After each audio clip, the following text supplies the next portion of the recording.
The Paul Leslie Interviews. It's safe to say much of Travis Turk's life has been about sound. He's worked in radio broadcasting, in music recording as a record producer and as a recording engineer. These days, Travis Turk is a national voice actor, and he makes his home in Tennessee. Thank you so much for joining us. Oh, thank you for having me. This is it's a real pleasure. I was talking to you earlier before we went on the air about who your audience was, and you mentioned Jimmy Buffett. And that's, of course, where most people out there that don't know who Travis Turk may have heard the name on the back of an album or something like that with Jimmy Buffett. But anyway, that's maybe jumping the gun a bit. Well, where did your audio journey begin? I was raised in Mobile, Alabama, and when I was young, very young, I had a fascination with radio and music and that, and I didn't know where that was taking me. I had no idea about the plans for the future. I just know it fascinated me. I liked it. And as I grew older, I wanted to be more a part of it. While I was in broadcasting and radio in Mobile, at the largest station that I eventually would work at, an AM station back in 1966, WUNI, and I decided I wanted to record some bands in the area, and we had a place in the radio station called a production room that had a generous amount of microphones and the facilities to be able to record. So I would invite these bands to come in and just purely for fun record them, and it became something that I liked, that I was good at, not thinking at all that I would ever do it for a living. As time went on, I met a few other people in Mobile, John Ed Thompson, Milton Brown, and Nick Paniotu. We formed a corporation to build a recording studio and a publishing company, a record label, our little empire in Mobile. And as we did that, we recorded some really interesting acts that came out of Mobile, one namely Wet Willie, and they went on to record with Capricorn after we couldn't do anything with them. Of course, we were a small company. We had a few small little hits, little local hits. And then as I moved on from that, deciding that, hey, recording is a career I might just want to jump into, I happened to meet a man who was peddling records. They used to come to the radio station to say, play my record, and give you free samples and so forth. And in passing, I mentioned the studio, and he said, well, let me see what you have. He had some time to spend for the day, and so we went over. I showed him what I had, and he said, hey, how would you like to come to work for us in Nashville? We're building a new studio, and we're looking for people that aren't ingrained in the Nashville, quote, system. So I said, well, I've got a vacation coming up. I will take my family up there and see. So in 1966, I took my wife and two young one-year-old twin girls to Nashville for a vacation, liked what I saw, and started to work for a company called SPAR, all the while keeping the interest that I had in Mobile in the studio, because what turned out to be a nice thing was they would send me acts that were passing through and ask me what I thought, help them with mastering their tapes that they recorded and so forth. One of those names was a guy named Jimmy Buffett, and the tape that was sent to me was a tape that had 6 songs on it, just he and the guitar. Now, keep in mind, I'm just an engineer. I'm brand new in Nashville. I really don't know a whole lot about the real commercial business, but I did know one thing. I knew I liked what I heard. I don't know what it was. I just liked it. And so as time progressed, I connected with Jimmy, went back to Mobile, and he was getting ready to marry at the time. And so I went to his wedding. As a matter of fact, recorded his wedding. Then we discussed his future, what he wanted to do, and, basically just says, I want to be a recording star. I said, well, I'll do what I can. I don't know what I can do, but, I like what you do. Come on to Nashville and let's just see what happens. So he got married after the marriage, and then he quit his job at the Admiral's Corner, which was a bar in the hotel, the Admiral Sims Hotel in Mobile.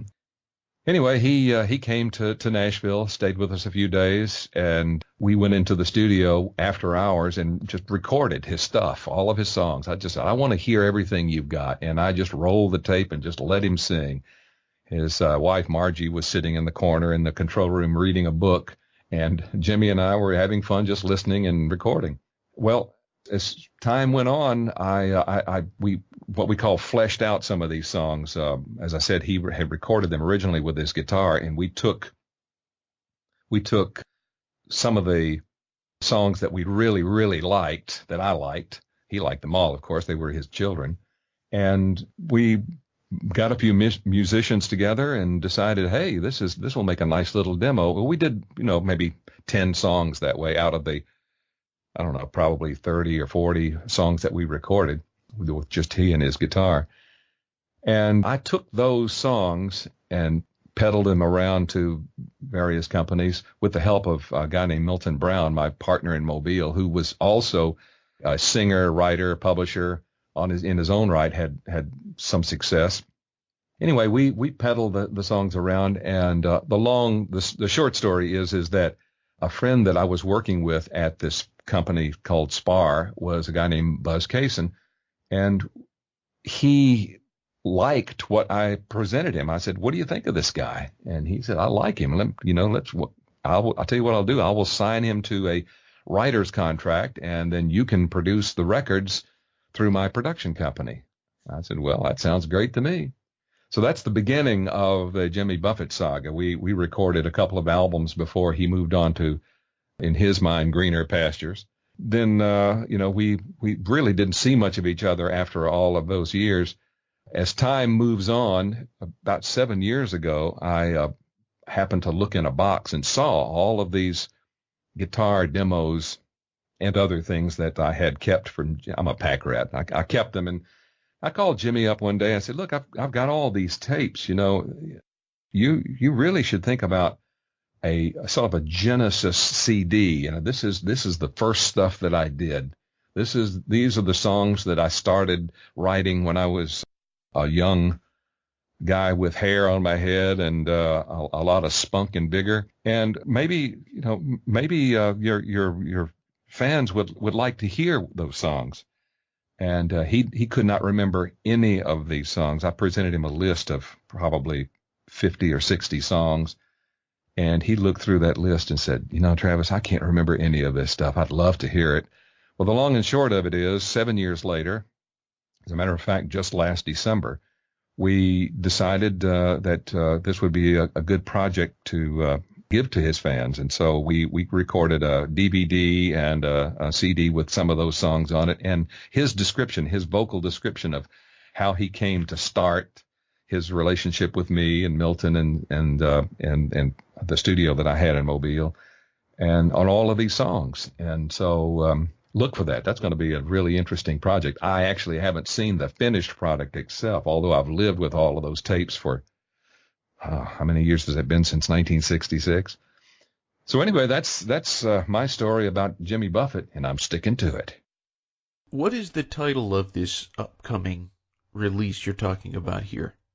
Well, if they haven't changed it, it's called Buried Treasure. I see. There had to have been a couple of songs from this collection that maybe stuck out in your mind like, wow, that's an interesting song. Or maybe even just the title being kind of interesting. What are some of the songs people can expect to hear or see? Well, I honestly don't know the final cut of the songs that will be on there, but some of the songs that stuck out to me were the first couple of songs that he actually did on our little label in Mobile. It was called Don't Bring Me Candy and Abandoned on Tuesday. Those two songs were his first 45, and that 45 was made so that he could sell that at his gigs in the Admiral's Corner. And those two songs were the ones that attracted me to him. And then there were others on that tape, like The Wino Has Something to Say, Rickety Lane, Hopelessly Gone. Let's see. We actually did record some songs in those years that actually made albums later on. like The Captain and the Kid. That was one of my all-time favorite songs not because of this, but I'd happened to meet Jimmy's grandfather, the captain, at his wedding. I remember at the reception, he was sitting in a window that overlooked Mobile Bay. And I didn't know his history. All I knew was that, here's this guy. He's sitting there, and I've got a drink in my hand, and he's staring out at the water, and I just struck up a conversation with him. And I don't remember the conversation at all, but I do remember that he mentioned that he was his grandfather. And then later when we did The Captain and the Kid, and I heard that story, and I asked Jimmy, is this true? He said, oh, yeah, every bit of it's true. It was a real honor to meet the captain, and the kid, of course, being Jimmy. Those are some of the songs that stuck out in my memory that I really, really liked in the early Buffett years. Your memories of this man, Jimmy Buffett's grandfather. You mentioned you didn't really remember the conversation, but what was your overall impression of this guy? My impression of him was, I don't know, he seemed like a nice guy. He was very quiet, contemplative. As I said, he was staring out across Mobile Bay from the window that was on the, third or fourth floor of this particular hotel. So he probably would have had a good view of the boats and the harbor and all of that overlooking the bay. Later, when I would hear that song, The Captain and the Kid, I would think of him looking out across the bay. And as I said, I don't remember I don't remember any of the conversation that we had, but I just remember him being a nice guy and we had a nice conversation, some about Jimmy, I'm sure. And I told him what we had planned to do was to go to Nashville and try to strike it rich. You mentioned growing up in Mobile, Alabama, but you were born in Birmingham, correct? Mm-hmm. That's correct. Yeah, I only lived in Birmingham just a short while. My parents, who were deaf, by the way, my dad worked at the Birmingham News as a linotype operator, and my mother worked at U.S. Steel, and Birmingham had a lot of huge steel companies, and she worked for USS or U.S. Steel, and I lived there until I was maybe 2. So I really don't have many memories of Birmingham. All of my memories are in Mobile. What was Mobile like during this time? In my recollection, a slow little southern town, and slow I mean by, not a lot of activity going on, although there were some national interest things going on in Mobile that made us proud. We had the America's Junior Miss, and then there was this national bowling tournament that was broadcast on ABC. We had the Senior Bowl, which was broadcast on NBC, if I remember. And so we had some national recognition. But other than that, it was just, in my mind, a quiet place and a great place to grow up. We had lots to do. It wasn't a large town. It wasn't a small town. It was a perfect town for me, for this guy growing up. What kind of music did you most enjoy when you were growing up? My first recollection of music was on a radio station called WKAB. It was an AM station, and they had a show called the Tom and Jack Show. Tom Jackson and Jack Cardwell, and basically they would just chit-chat back and forth, do a few commercials, sing a few songs, play a few records, and that was my first introduction to music, was listening to that when I was in the first grade, as I recall, on my little Zenith radio, which I still have, by the way. And I guess that's the influence that I had, and they played country music, although the first radio station that I worked for only played country music in the afternoon, and I didn't play it. I played easy listening music. So when they handed me the country show, I had no idea of what to play. So even though I had been brought up and introduced to music in country, it was foreign to me to play it on the radio, but I did learn, and I did learn to like it again. So that was the introduction that I had to music. And as time went on, I enjoyed, as a teenager, at the formation of rock and roll music. In the 55 to 65, I enjoyed a whole lot rock and roll. You had to do that as a teenager. Your peers wouldn't ever let you forget it if you liked Hank Williams. Rock and roll was great, and I still enjoy listening to 50s and 60s rock and roll a lot. But I like all kinds of music. Who was the first musician, singer or otherwise, that you produced? Well, actually, Jimmy was the first one that I produced. After that, there were some smaller acts through the years that we tried to bring along, people that your audience certainly wouldn't know, but I didn't have any success in the production. We did have a few releases, and they creeped up into the charts a little bit, both country and pop, but nothing significant. I did, however, record some, weren't celebrities then, but they were later to be celebrities. I remember the first musical session that I did with a person that would later become a celebrity was Kris Kristofferson. I remember this session vividly. It was called a demo session, which means that this was only to put the song down on tape so that they could present it to artists to record. And one of the songs we recorded on that session was Sunday Morning Sidewalk. That was the title of it then. I think they later changed it to Sunday Morning Coming Down. Kris came into the session. I remember him being a tall, thin guy, and he wore a white shirt, a short sleeve shirt with a thin tie. He actually wore a tie to the session. And anyway, he sang 4 or 5 songs, and the pack rat that I am, I kept that tape because it was one of the first things that I had recorded as a young engineer in Nashville. And even though he wasn't famous, I just kept it and put it in a little box.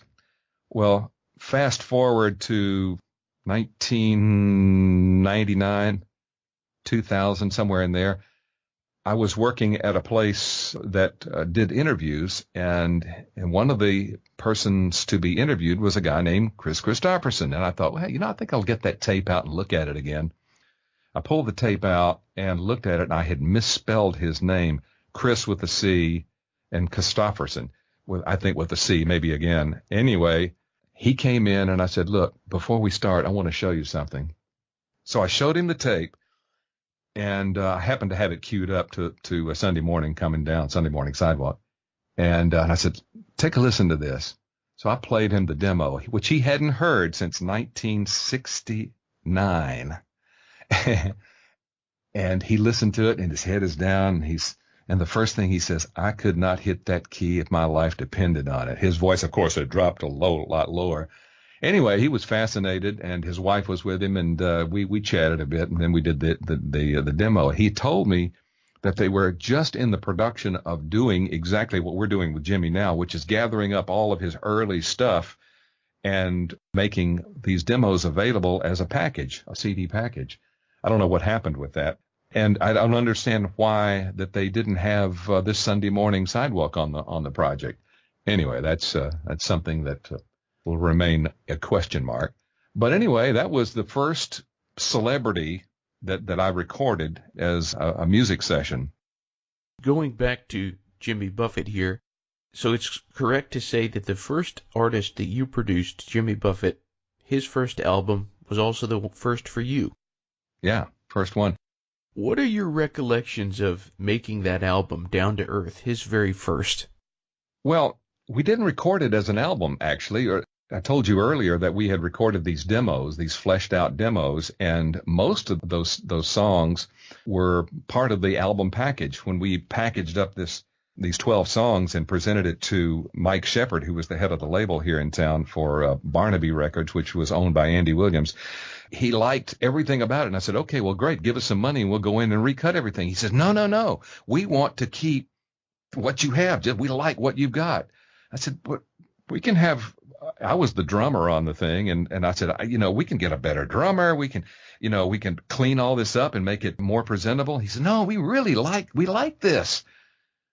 And both Buzz Cason and I shook our heads and I said, well, look, we're going to take some of the money and we actually are going to recut some of these things. And we did that on our own and took our what little money they gave us to recut some of the things. And that became the first album.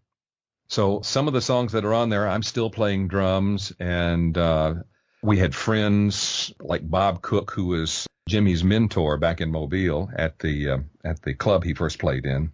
He played bass on some of the things. Like the first song on the album is called The Christian ? Which was co-written by Milton Brown. Everything else was written by Jimmy on that album. Let's see, we had some friends that I had gathered up, musician friends, to play on the album. So that's what you hear. And actually, in retrospect, for something that was cut as mostly demos back in 1969, actually sounds pretty good. I go back and listen to it occasionally and wonder how in the world we did as good as we did with the limited resources that we had. And what about the second album from Jimmy Buffett, High Cumberland Jubilee? You produced that as well. Yes, but that was recorded as an album. We actually had a concept in mind. Both Jimmy and Buzz Cason wrote most of the songs for the album. And so we recorded this concept album from beginning to end. In other words, it's a storyline that begins with the first take all the way through. I think it had 12 cuts on it, all the way through the 12th cut. Although it didn't do very well, it has some really interesting stuff on it. You have to recall that in that time, in the late 60s, early 70s, this was the time of the Vietnam War, flower power, the hippies, and so that kind of was where we were. And so Jimmy wrote about what he knew, and that was all of that. So a lot of the songs that he wrote about were, about the war and, why we shouldn't be in the Vietnam and the crazy LSD popping kids and hippies and that kind of thing. And it revolved around that. Although that wasn't entirely about this album, it did contain some of those elements. And these days you are a voice actor and you do voiceovers. How did you make the transition from music to doing that? Well, earlier I told you that I was in radio. I worked for several radio stations thinking that's really what I wanted to do, was to be a disc jockey. As I said, that didn't pan out because I found recording.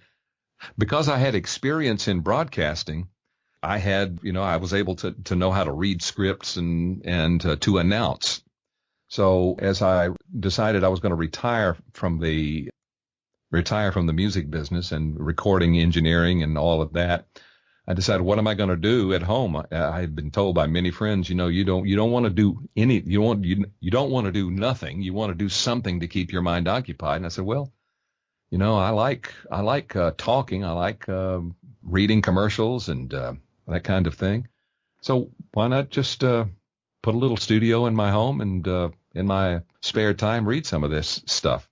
So as I retired about 7 years ago, I started to drift into it. And next thing I knew, I had, all of these clients that were sending me scripts to read, and it became a really nice business. Keeps me busy while in my my older years.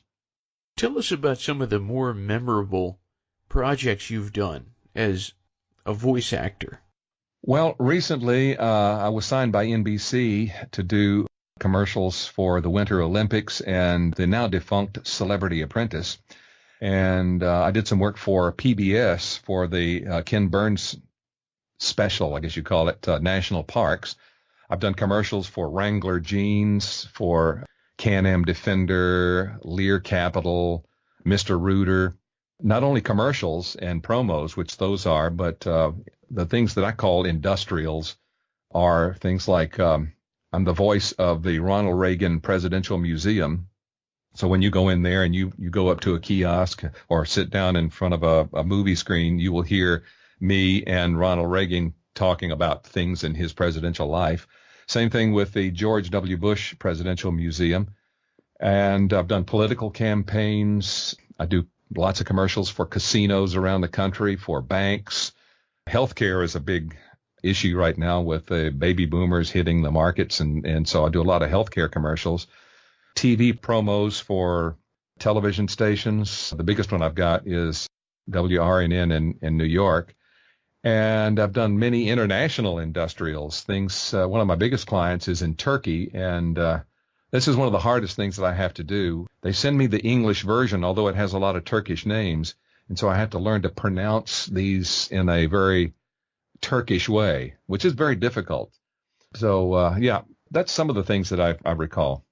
Is there anything that you especially would like to do that you haven't yet?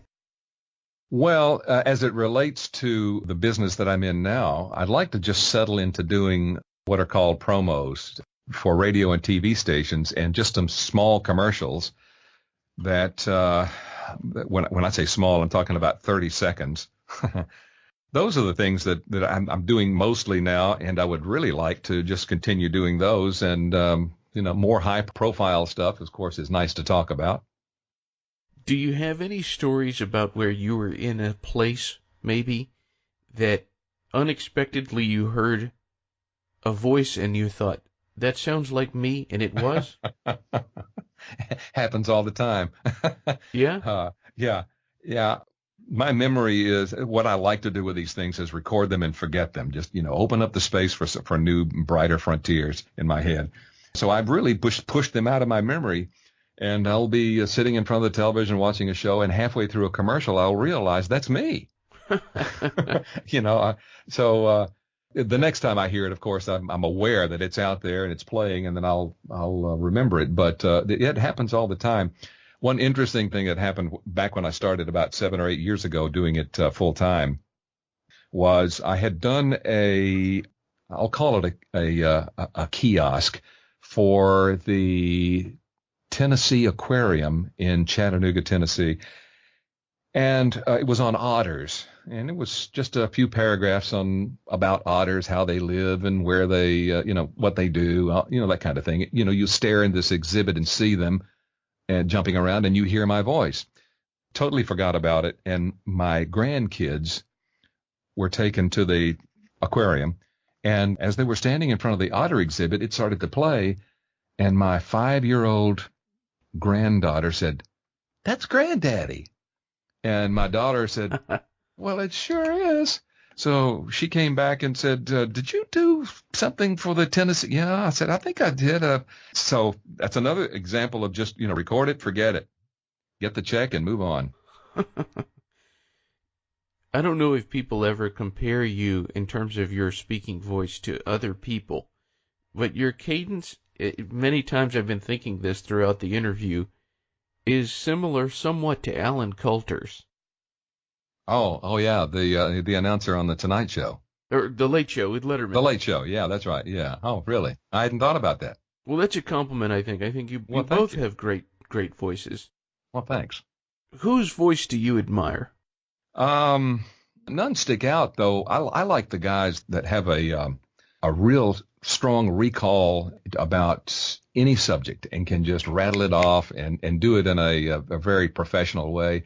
No names come to mind. As I said, I don't idolize any particular guy, but those types of announcers I like a lot.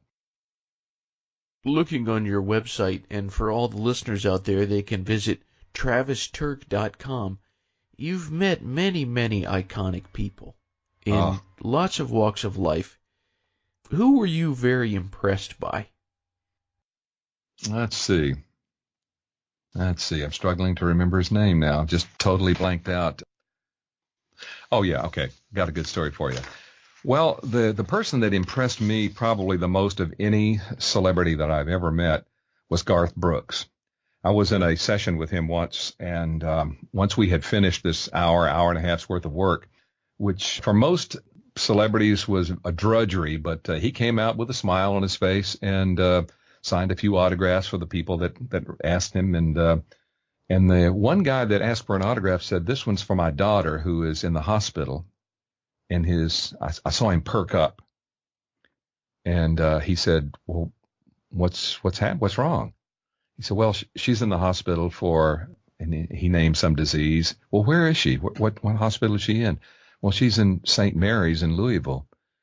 And without saying a word, he picked up the phone and asked for the hospital, asked for her room number, got her, and said, "Well, hi, this is Garth Brooks, and I was just told your story, and I just wanted to wish you well and hope that you're going to feel a lot better." And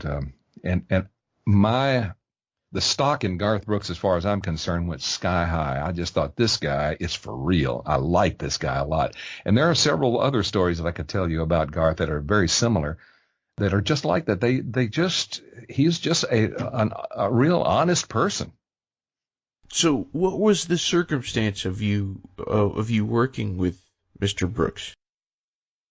My second career in engineering was as a post engineer, which means that I record voices for movies, for television, for radio interviews, for that kind of thing. And so a whole list of stars would come into the studio, and we would record them. And he was on that list. He was recording what are called liners. Hi, this is Garth Brooks, and you're listening to WXYZ.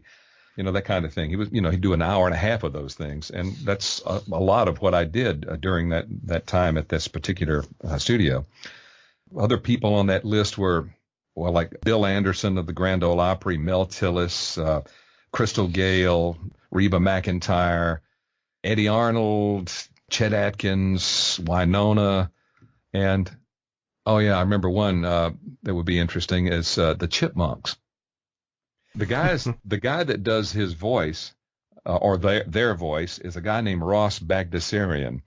And by the time that I came around to the Chipmunks, of course, Ross had passed, and his son had taken over the duties. So we recorded, and I learned how to record the Chipmunks. There's a way to actually slow the speed of the tape down so many inches per second, and when it's played back at a normal speed, it'll be at a higher pitch, and you do 3 of those different kinds of pitches, and that became Alvin and Simon and Theodore's voices. Anyway, that was fun doing that. We did that for a whole day, and it's very, very hard work, because you're really concentrating on the technical aspect rather than on the creative aspect. But he had it together as far as the creative part of it. He knew exactly where he was going. And some of the other people like George Jones and Keith Urban, Carrie Underwood, people like that have drifted in and out of my life as far as a recording engineer. It's very rewarding. And during some of that time, I took some of those pictures, and those are the pictures that you see on the website. What is your favorite sound in the whole world? My favorite sound? I don't have a favorite sound, although occasionally I will hear a sound and say, "Oh, I like that," but I don't categorize it as a favorite. Are you someone who listens to a lot of things? I do. I listen to things that a lot of people don't hear. There's a thing called room tone, which is if you just quietly stop and listen in any room, there is a sound to that room. It'll be a combination of maybe air conditioning, the refrigerator running, maybe. There's a combination of sounds. It may be the wind outside whistling through the windows. And every room has a sound, and I will stop usually and just listen to the sound of that room. I got that from working in television and movies, when you have to replace a lot of that room tone, they call it. And because when you record an actor on a stage or out in the outside, a lot of that has to be stripped out because it's different every time you cut it up. The sound, the natural sound will change. So you strip it all out and you're left with just the voice, and then you put back the sound in there. So I became aware of room tones and just sounds in general like that. What is your career in these various facets of everything from entertainment to media, radio, broadcasting, a very, very audio-centric career? What has it taught you? That's a tough question, but one of the first thing that came to my mind was, I told you earlier that my parents were deaf, and I can't help but believe that because they were deaf, I have a keener aware of sound that they did not have. And so I'm more aware of sounds that are around me. So I just appreciate sound in any form. I like it when it's recorded well. I like it when it sounds good.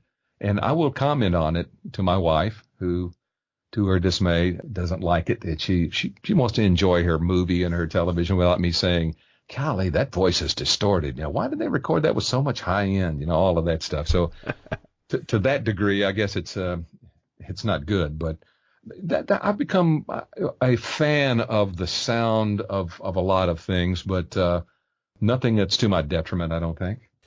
What is the best thing about being Travis Turk? Oh, wow. What is the best thing about being Travis Turk? I don't know. I've had a great life. I don't point to any one particular thing. I've had a lot of great things to happen in my life, and we talked a lot about Jimmy Buffett, and people constantly ask me about him and our relationship and all of that, and that's nice. The celebrities that I've worked with and all of that's nice. But I have a great family, and they ignore a lot of that stuff. Every now and then, I think my third granddaughter will ask me, "You mean Jimmy Buffett slept on that couch right there?" And I'll say, "Well, yeah, but," and I'll just try to forget it. It's nothing to me, but to her, it's like, I did not know that. She's 25 years old now. I did not know that. I don't impress those things on my family, but they occasionally bring it up. So what would you say to anyone listening in, just from a totally human-to-human kind of perspective? You have the opportunity to say whatever you want to the people out there. What would you say to them? Oh. Well, one of the things as I've grown older and grown in this business and seen a lot of different people and in this business and even outside the business go through their life, the one thing that really has impressed me the most is, what do I value in life? And I've come to this conclusion that family is probably the most important part in my life. I value all of my family. I don't care what they've done in their life. Everybody makes mistakes. They do things they wish they hadn't have done, whatever, but they're still my family, and I still love them, and I try to treat them with the utmost respect as a son or daughter or grandson, granddaughter. I even have great-grandchildren, and I know they're going to all grow up to be different, but I want to respect each of their lives, and that's the kind of thing that I try to, as we gather. We just gathered for Easter, most of us, and some were not able to be there for reasons that were beyond our control and theirs. We gather, and the first thing that we do before we chow down, and we do that real good, is as we pray and just thank God for our family and for what we have. That's the one of the things that has really, really made me I think a better person, is to having a great family around me. And my faith has really helped me make the right decisions in life. So, if I were going to impart anything to anyone, it would be, think about your family and what, even if they have not done what you think they should have done, they are yours. That's your family. And sometimes that's all you've got. Sometimes it's all you have. That's what I am focused on in my latter years in my life, is my family. And that's what I would share and impart to anybody that would ask me. And thanks for asking for that. Well, thank you so much for joining us and sharing so much. Anyone out there, they can visit travisturk.com for more information. I've really appreciated this opportunity. Well, it's been my pleasure. I thank you so much for having me. All right, sir. Well, have a great day. Well, thank you. You too. All right. Take it easy. Okay, Paul. Take care.